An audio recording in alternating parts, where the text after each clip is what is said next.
அனைவருக்கும் வணக்கம். திமுக காங்கிரஸ் கூட்டணி எப்படா உடையும் சொல்லி ஆவலோடு எதிர்பார்த்து கொண்டிருந்த மக்களுக்கு ஒரு இனிப்பான செய்தியை காங்கிரஸ் கட்சியினுடைய மேலிட பொறுப்பாளர் கிறிஸ் ஜோடங்கர் அவர்கள் சொல்லியிருக்காரு.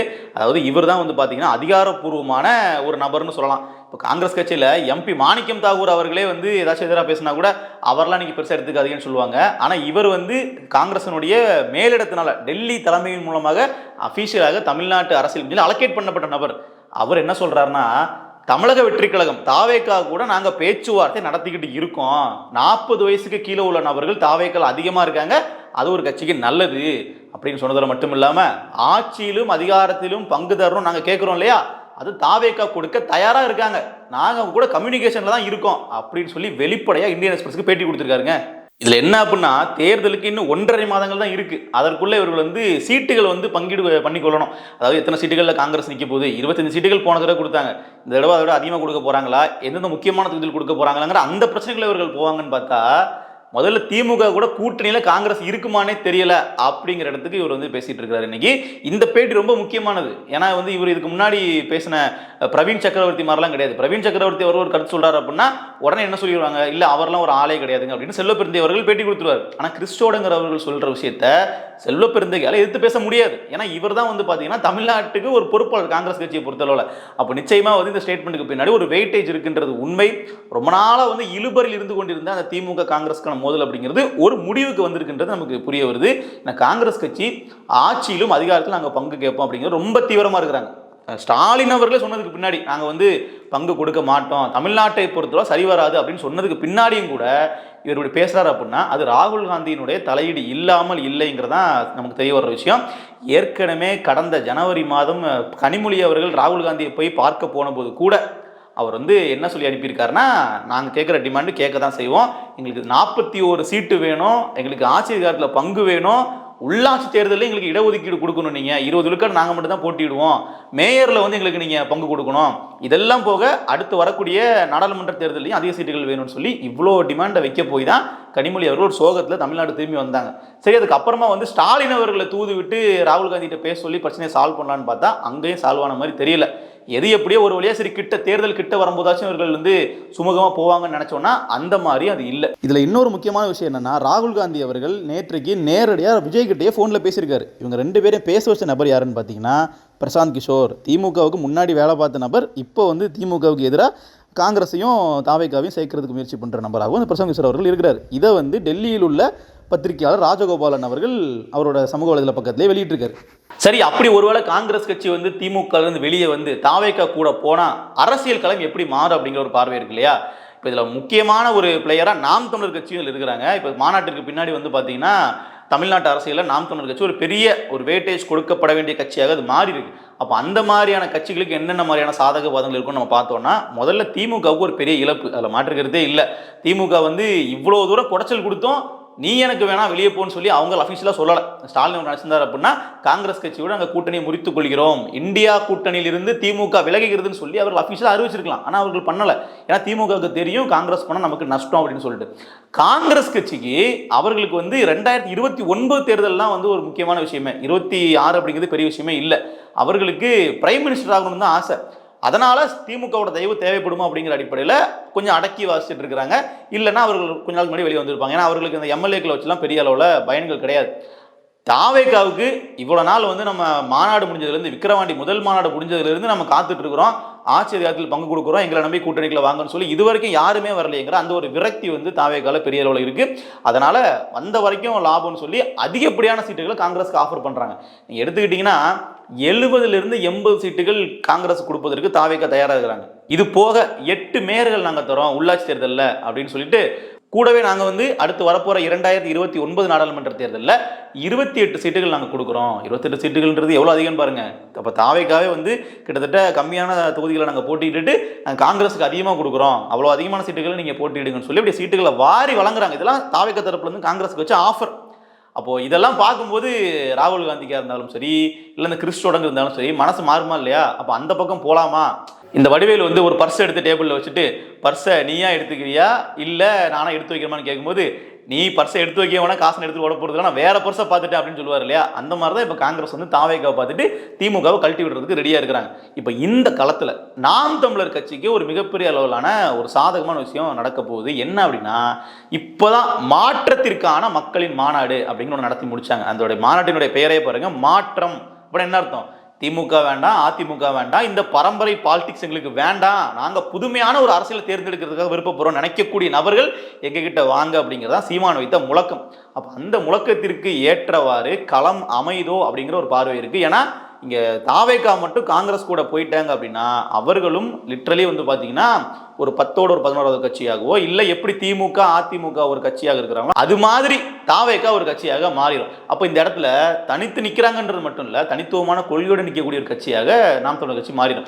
ஏற்கனவே விஜய் அவர்கள் எப்போ வந்து கிட்டத்தட்ட திமுக அதிமுக பின்பற்றக்கூடிய அதே பாணியில் அரசியல் பண்ண ஆரம்பிச்சாரோ ஒரு பார்வை இருக்கு, விஜய் வந்தாலும் பெரிய அளவில் மாற்றம்லாம் வந்துடாது, திமுக அதிமுக இப்போ என்ன அரசியல் பண்றாங்களோ அதைத்தான் வந்து விஜய் பண்ணுவார் அப்படிங்கிற ஒரு பார்வை இருக்கு. ஸோ இவர் ஒன்ஸ் வந்து காங்கிரஸ் கூட கூட்டணி போயிட்டார் அப்படின்னா காங்கிரஸ் மீது இத்தனை ஆண்டுகளாக வைத்த ஊழல்லாம் இருக்கு இல்லையா, ஊழல் குற்றச்சாட்டுகள் இருக்கு இல்லையா, அது எல்லாத்துக்குமே வந்து விஜய் அவர்கள்ட்டையும் கேள்விகள் எழுப்பப்படும். எப்படி வந்து ஆரம்பத்தில் ஒரு அதிமுக கிட்ட ஒரு பேச்சுவார்த்தை நடத்திக்கிட்டு அதிமுக கூட போலாமா நினைச்சுக்கிட்டு இருக்கும்போது அவர் மேல சில விமர்சனங்கள் வைக்கப்பட்டதோ, இப்போவும் கிட்டத்தட்ட காங்கிரஸ் கூட போனாங்கன்னா அதே விமர்சனங்கள் வைக்கப்படும். அதுலேயும் நாம் தமிழர் கட்சி வைக்கக்கூடிய விமர்சனங்கள் அப்படிங்கிறது ரொம்ப வந்து ஹார்ஷாக இருக்கும். ஏன்னா காங்கிரஸ் கட்சியை அழித்து ஒழிக்கணும், காங்கிரஸ் கட்சி தமிழ்நாட்டில் இருக்கவே கூடாதுன்னு நினைக்கிறது தான் நாம் தமிழர் கட்சியோட பிரதான கொள்கை. திமுக அவர்களுக்கு வந்து ஒரு எதிரியா இருந்தாலும் அது திமுக மேலே அவ்வளவு வெறுப்பு வர்றதுக்கான காரணமே காங்கிரஸ் கட்சி தான். அப்போ அந்த கட்சி கூட விஜய் அவர்கள் கூட்டணி வச்சார் அப்படின்னா இதற்கப்புறம் யாருமே கேட்க முடியாது, ஏன் நீங்க வந்து விஜய் அடிக்கிறீங்க, ஏன் நீங்க தாவேக்காவை அடிக்கிறீங்கன்னு கேட்க முடியாது. ஏன்னா அந்த அளவிற்கு வந்து நாம் தமிழர் கட்சிக்கு விஜய் எதிர்க்க வேண்டிய கட்டாயம் வந்துடும். ஸோ அதுக்கப்புறம் வந்து பார்த்தீங்கன்னா விஜய் திட்டினா ஓட்டு வருமான்ற கேள்வி வராது, விஜயை நம்ம அடிக்கணுமா, நமக்கு திமுக தானே எதிரி அப்படிங்கிற பார்வை எதுவுமே இல்லை. இனத்தின் எதிரியே காங்கிரஸ் தான், அதுக்காக தான் கட்சி தொடங்கணும்னு சொல்லி அவர்களுடைய பிரச்சாரம் வந்து ரொம்ப வலுவாக செட் ஆகும். இன்னொன்று தாவேக்காவுக்குமே வந்து பார்த்தீங்கன்னா இந்த மாற்று அப்படிங்கிற அடையாளத்தை விட அவர்களுக்கு வாக்கு வங்கி ரொம்ப முக்கியமாக தேவைப்படுது. இன்னும் சொல்லப்போனால் இன்னைக்கு இருக்கக்கூடிய பல்வேறு ஊடகங்கள் வெளியிடக்கூடிய கருத்து கணிப்புகளில் கூட தாவேக்காவுக்கு ஒரு 20 விழுக்காடு 18 விழுக்காடெல்லாம் கொடுக்குறாங்க. அது மிகப்பெரிய அளவிலான ஒரு வாக்கு வங்கியாக இருந்தாலும் கூட பெயர்லேருந்து விஜய் அவரோட பேச்சிலேருந்து எல்லாத்தையுமே வெற்றி வெற்றின்னு சொல்லிட்டு வர்றாரு இல்லையா, அந்த வெற்றிக்கு போதுமான விழுக்காடு இது கிடையாது. நீங்கள் வந்து ஒரு 4 முனை போட்டியாக இருந்தால் கூட 35 விழுக்காட்டுக்கு மேலே எடுத்தால் தான் வெற்றி கிடைக்கும். அதனால தான் ஸ்டாலின் அவர்கள் வந்து சின்ன சின்ன கட்சிகளை கூட உள்ளே எடுத்துட்டு தேமுதிகலாம் ஒரு மிகப்பெரிய பிரம்மாண்ட வரவேற்பு கொடுத்து உள்ளே கூப்பிட்டதெல்லாம் காரணம் அதுக்கு தான். என்னன்னா இந்த தேர்தல் வந்து ரொம்ப குரூஷியலாக இருக்க போகுது, ஓட்டுகள் எங்கே வேணாலும் போகலாம், என்ன வேணாலும் நடக்கலாம் அப்படிங்கிறதுனால அவர் வந்து ரிஸ்கே எடுக்காமல் எல்லாரும் உள்ளே கூப்பிட்டு இருக்காரு. அப்போ தாவேக்காவுக்கும் அதே கட்டாயம் இருக்குது. தாவேக்கா வந்து பார்த்தீங்கன்னா நாங்கள் இந்த முறை வந்து போட்டியிடுறோம், ஒருவேளை நாங்கள் தோத்தாலும் வாக்கு வங்கி குறைந்தாலும் நாங்கள் அடுத்த முறை வந்து இதே மாதிரி நாங்கள் போட்டிட்டு ஜெயிப்போம் அப்படிங்கிற அந்த ஒரு லாங் டேர்ம் பிளான் அவர்கள்ட்ட இருக்கான்னா இல்லை. தாவேக்கா தொண்டர்கள்கிட்டையுமே அந்த ஒரு மனநிலை அப்படிங்கிறது இல்லை, நாம ஜெயிக்கணும் ஜெயிச்சே ஆகணும் அப்படிங்கிற ஒரு கட்டாயம் தான் அவர்கள்ட்ட இருக்கு. அப்ப என்ன ஆகுதுன்னு பார்த்தீங்கன்னா அல்டிமேட்டா இவர்கள் கூட்டணிக்கு போகிறதுக்கான ஒரு தள்ளப்படுறாங்க அவர்களே. இப்ப இன்னுமே திமுக கூட்டணியில் உள்ள காங்கிரஸ் வந்து சீட்டு பங்கீடு இன்னும் நடத்தல. அப்ப கிட்டத்தட்ட இவ்வளவு தூரம் அவர்கள் தள்ளி கொண்டு போறாங்க அப்படின்னாலே அங்க ஏதோ ஒரு மிகப்பெரிய அளவில் ஒரு மாற்றம் நடக்க இருக்கு அப்படின்னு புரிஞ்சுக்க முடியுது. சமீபத்தில் இப்ப நேற்றைக்கு வந்து பாத்தீங்கன்னா ஸ்டாலின் அவர்கள் கன்னியாகுமரிக்கு வந்து சில நலத்திட்டங்களை தொடங்கி வச்சதுக்கு அப்புறம் என்ன பேசுறாருன்னா, காங்கிரஸ் கட்சிக்காரங்க என்ற உரிமையோட சண்டை போடுறாங்க அப்படின்னு சொல்லி சொல்றாரு. அப்ப கூட சண்டை போடுறாங்கன்னு சொல்லிட்டு தான் அது உரிமையோட பண்றாங்கன்னு சொல்லி அதை அப்படி சொல்றாரு. என்ன அவருக்கே தெரியுது காங்கிரஸ் கட்சிக்காரங்க வந்து நம்மளை எதிர்த்து நிறைய கேள்வி கேட்கறாங்க, இவர்கள் வந்து ஆட்சி தேர்தலில் பங்கு கேட்கறாங்க, பல பஞ்சாயத்து ஓடிட்டு இருக்கிறத அட்ரஸ் பண்றாரு. அப்போ ஸ்டாலின் அவர்களுக்கும் இந்த விஷயத்தை வந்து சீரியஸ்னஸ் வந்து அவர்களுக்கு புரியுது. ஆனா காங்கிரஸ் வந்து வெளியே விட்டுறக்கூடாதுங்கிறது அவர் ரொம்ப விடாப்பிடியே இருக்கிறார். ஏன்னா திமுக தொண்டர்களின் மனநிலைன்னு ஒன்று இருக்கு இல்லையா, காங்கிரஸ் கட்சியெல்லாம் வெளியே போனா போகட்டும், தொகுதிக்கு 3000 பேர் தான் வந்து இருப்பாங்க, அவர்களை வச்சு நமக்கு எந்த பயனும் கிடையாதுன்னு வெளிப்படையா திமுக அமைச்சர்ல இருந்து எம்எல்ஏல இருந்து மாவட்ட செயலர் எல்லாருமே பேச ஆரம்பிச்சிட்டாங்க. காங்கிரஸ் கட்சியில இருந்தும் அதே மாதிரி வந்து திமுக ஒரு அல்ற செல்ற கட்சி, அல்ற செல்ற ஐடி விங்னு சொல்லி அதை வந்து திமுக எக்ஸ்போஸ் பண்ணி பேச ஆரம்பிச்சிட்டாங்க. இன்னும் ஒரு படி மேல போய் எம்பி மாணிக்கம் தாக்கூர் அவர்கள் திமுக பாஜகவின் பி டீம் அப்படிங்கிற விமர்சனத்தையே முன்வைக்க ஆரம்பிச்சிட்டார். ராகுல் காந்தி அவர்கள் வந்து பேச தடை விதிச்சப்போ அந்த அவையே வந்து முடக்கியது காங்கிரஸ் எம்பிக்களும் கம்யூனிஸ்ட் எம்பிக்களும் தான். திமுக எம்பிக்கள் பாஜகவுக்கு எதிராக எதுவுமே பண்ணல, சஸ்பெண்ட் செய்யப்படவே இல்லை, பாதிக்கப்பட்டது நாங்க தான். அப்ப இதிலேயே தெரிய வேண்டாமா திமுகவும் பாஜகவும் அண்டர் கிரவுண்ட்ல டீலிங்ல இருக்காங்கன்னு சொல்லிட்டு பகிரங்கமா குற்றச்சாட்டு வச்சாருங்க. இந்த குற்றச்சாட்டு கூட்டணி இருக்கும்போதே வைக்கிறாருன்னா நாளைக்கு கூட்டணியை விட்டு வெளியே போனதுக்கு அப்புறம் காங்கிரஸ் கட்சி திமுக என்னென்ன பண்ணணும்னு யோசிச்சு பாருங்க. இத்தனை ஆண்டு காலமா பாஜக கூட அவர்கள் தான் இருக்காங்கன்னு சொல்லி யாருக்கெல்லாம் திமுக இப்போ பாஜக பிடிஎம் பட்டம் கொடுத்துட்டு இருப்பாங்க இல்லையா, அந்த பட்டத்தையே வந்து திமுக மேலேயே காங்கிரஸ் கொடுக்க தயாரா இருப்பாங்க. அது எடுபடுமான்னு கேட்டீங்கன்னா சிறுபான்மை மக்களிடம் எடுபடும். ஏன்னா உதயநிதி ஸ்டாலின் வேணா நான் ஒரு கிறிஸ்தவர் அப்படின்னு சொல்லிக்கலாம், ஆனா வந்து மக்கள் நம்ப மாட்டாங்க அது. ஆனா விஜய் அவர்களை வந்து ஜோசப் விஜய் அப்படின்ட்டு பிஜேபியே சொல்லுவாங்க. அப்ப லிட்டரலியே வந்து ஒரு சிறுபான்மையோட ஐக்கானா ஒரு சில நபர்கள் மேலே அவர் பார்க்கப்படுறாரு, அதில் மாற்றுக்கிறது இல்லை. அப்போ காங்கிரஸ் கட்சியும் சேரும்போது திமுகவினுடைய அந்த ஒரு கோர் ஓட் பேங்கா இருக்கு இல்லையா, அது வந்து அப்படியே வந்து பார்த்தீங்கன்னா ஸ்பிளிட் ஆகும். ஒட்டுமொத்தமாக விஜய் நம்பி இந்த பக்கம் வந்துருவாங்கன்னு கிடையாது. அதே நேரத்தில் திமுகவினுடைய அந்த ஒரு கோர் ஓட் பேங்க் அப்படிங்கிறது ஸ்பிளிட் ஆகும் போதே திமுகவிற்கான அந்த எட்ஜ் அப்படிங்கிறது குறைஞ்சிரும். திமுக வந்து நம்ம வெற்றி பெறுவோமா இல்லையாங்கிற ஒரு குழப்பத்துக்குள்ள போயிருவாங்க. அது தேர்தல் முடிவுகளை கணிசமாக வந்து மாற்றுறதுக்கான ஒரு சூழலை ஏற்படுத்திடும். ஸோ இப்படி தான் இந்த 4 முனை போட்டியில் ஒரு கூட்டணி மாறுறது மூலமாகவும் அணி வந்து ஒரு கட்சி மாறுறது மூலமாகவும் இவ்வளோ விஷயங்கள் இருக்குது. இதில் நாம் தமிழர் கட்சிக்கு ஒரு பெரிய அளவில் சாதகமான ஒரு விஷயமும் அமைகிறதுக்கான சூழல் இருக்குது. ஏன்னா இங்கே யாருக்கு வாக்கு மாறினாலும் பிரிஞ்சாலும் சரி, நாம் தமிழர் கட்சிக்கு எந்த குழப்பமும் இல்லாமல் அவர்கள் வந்து தனிப்பட்ட முறையில் போயிட்டு இருக்காங்க. அவர்களுக்கு ஒரே பிரச்சனை அப்படிங்கிறது இங்கே மாற்று அப்படின்னா இங்கே வந்து அதிமுக, திமுக, காங்கிரஸ், பிஜேபிக்கு ஒரு மாற்று கட்சியாக நாம் தமிழர் கட்சி மட்டும் இருக்கிற வரைக்கும் அந்த வாக்கு வங்கி குறையவே குறையாது. நீங்கள் 2019 நாடாளுமன்ற தேர்தல் எடுத்துக்கிட்டிங்கன்னா கமல் அவர்கள் அப்போ தான் உள்ளே வர்றாரு. உள்ளே வரும்போதே வந்து பார்த்தீங்கன்னா கிட்டத்தட்ட 3 விழுக்காடு 2.85 கிட்டத்தட்ட 3 விழுக்காடு வாக்குகள் வாங்குறாரு. அதுவே வந்து நாம் தமிழர் கட்சியே பெரிய அளவில் பாதிச்சதுன்னா பாதிச்சது. இல்லைன்னா அந்த தேர்தலே வந்து சீமான் அவர்கள் அதிகப்படியான வாக்குகள் வாங்கியிருப்பாருன்னு சொல்லி பல அரசியல் திறனாளர்கள் சொல்றாங்க. அப்போ அந்த தவறை வந்து இந்த முறையும் வந்து நடக்கணுமா? இந்த முறையும் விஜய் அவர்கள் வந்து வாக்குகளை வந்து பிரிச்சுட்டு போயிடுவாரா? அந்த கமல் அவர்களுக்கே 2021 அந்த மாற்றத்துக்கான வாக்குகள் விழலை. அது வந்து அவர் கூட்டணி வச்சுட்டாரு. அதுக்கப்புறம் கமல் அவர்கள் சரத்குமார் அவர்கள் கூட்டணி வச்சு, சரத்குமார் அவர்கள் ஏற்கனவே அதிமுக திமுக கூட்டணியில் இருந்தவர். அப்போ அது பல கட்டமாக வந்து அந்த வாக்குகள்லாம் வந்து பார்த்தீங்கன்னா செதறி அது சீமான் தான் மாற்றுங்கிற அடிப்படையில் மக்களுக்கு ஒரு புரிதல் வந்து நாம் தமிழர் கட்சியை 3லிருந்து 7 விழுக்காடுக்கு மேலே ஏற்றி கொண்டு போயிட்டாங்க. அப்போ இது மாதிரியான ஒரு விஷயம் வந்து 2029 31 நடக்கும். ஆனால் 26 சீமானுக்கு அந்த ஓட்டு சர்ஜ் நடக்கணும் அப்படின்னா விஜய் அவர்கள் கூட்டணி போகணும்.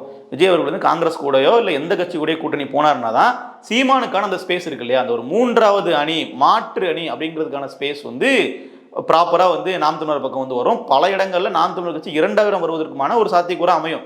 வெற்றி பெறக்கூடிய வாய்ப்பு இருக்கிற தொகுதியாக காரைக்குடியை நம்ம பார்க்குறோம். இன்னும் பல முக்கியமான தொகுதிகள் இருக்குன்னு பார்க்குறோம்.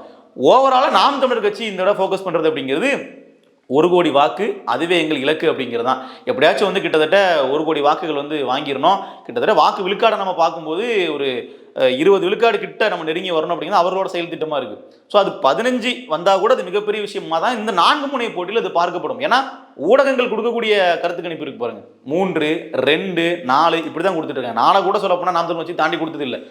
எப்படி ஒரு கட்சி வந்து நாடாளுமன்ற தேர்தலில் அங்கீகரிக்கப்பட்ட கட்சியாக மாறிச்சோ, ஒரு மாநில கட்சி நாடாளுமன்ற தேர்தலில் சட்டமன்ற தேர்தலில் வாங்கிய வாக்குகளை விட அதிகமாக வாங்குறதுங்கிறதையே இவர்கள் யாருமே கணிக்கல. அங்கேயே இவர்கள் கணிக்க தவறிட்டாங்க. கருத்து கணிப்புலாம் பொய்த்து போனது.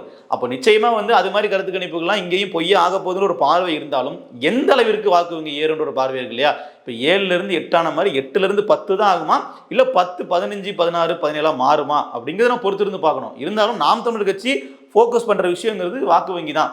அப்போ தான் அடுத்த முறை நாம் தமிழர் கட்சியின் தலைமையில் ஒரு அணி அமையும். அப்போ நாம் தமிழர் கட்சி ஆட்சி அமைக்கிறதுக்கான ஒரு வாய்ப்பாக ஒரு அடித்தளமாக இருக்குன்றதான் அவர்களுடைய பார்வை. அதற்கு ஒரு இடையில வந்து ஒரு பெரிய சிக்கலாக புதிய கட்சிகளுடைய வருகை, அந்த 4 முனை போட்டி அமைந்தாலும் கூட்டணியாக அவர்கள் வந்து போயிட்டாங்கன்னா சீமானுக்கான வழி வந்து கிளியராக இருந்தால் நான் பார்க்குறேன்.